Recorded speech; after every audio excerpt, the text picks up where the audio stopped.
عليكم كي دايرين؟ لاباس عليكم؟ كنتمنى تكونوا بخير وعلى خير وبصحه جيده ان شاء الله.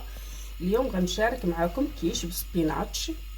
عندي هنا نص كيلو ديال السبيناتش، نتوما غديروا على حساب الناس اللي عندكم. عندي زيت العود، شويه ديال الملح، نص الكوزه، ثلاثه ديال البيضات، البزار، فرماج محكوك. عندي 3 المعالق ديال الفرماج اللي الدهن. عندي شويه ديال الفرماج للتزيين. نص بصله. غنبداو بسم الله.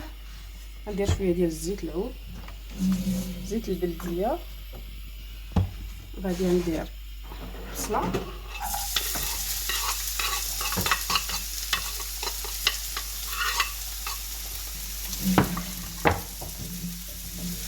صافي غنخليها تشحر شويه، نقص البوطه وغنبدا نقطع في السبيناتش، في لي زيبينات.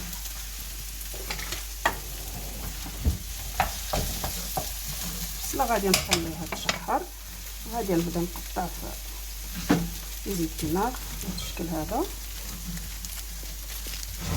بعد ما غسلتو شفتو نقطعو عشوائي لان غادي يطيب.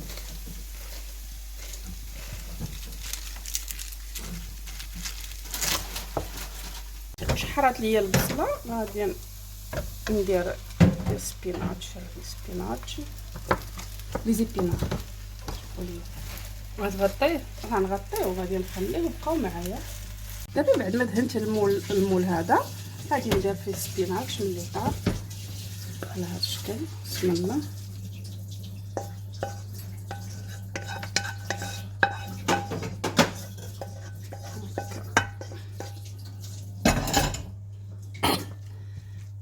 اوكي،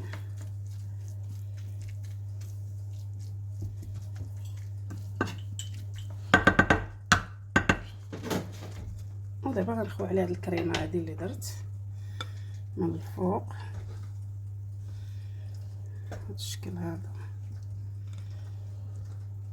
دابا بعد ما دهنت المول هذا، غادي ندير فيه السبيناتش من اللي طاب على هذا الشكل. بسم الله.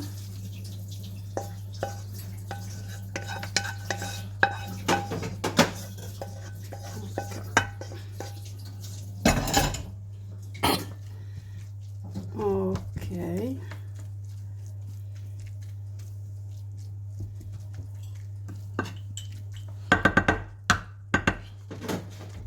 ودابا غنخوي على هاد الكريمه هادي اللي درت من الفوق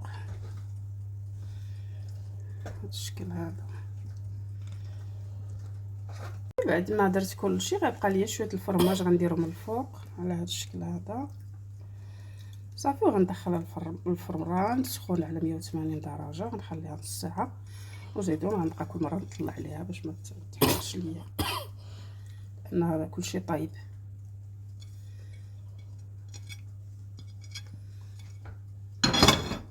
نتلاقاو من بعد. الكيش ديالي بعد ما خرجته من الفران كيجي على هذا الشكل هذا، كيجي زوين البنات، رائع. يمكن لكم تجربوه، راه كيجي زوين. غنقطع معكم. هذا كيصالفاري العشاء، لما كنتيش لاقيه ما ديري العشاء بالزربه كطيبي على هذا الشكل هذا.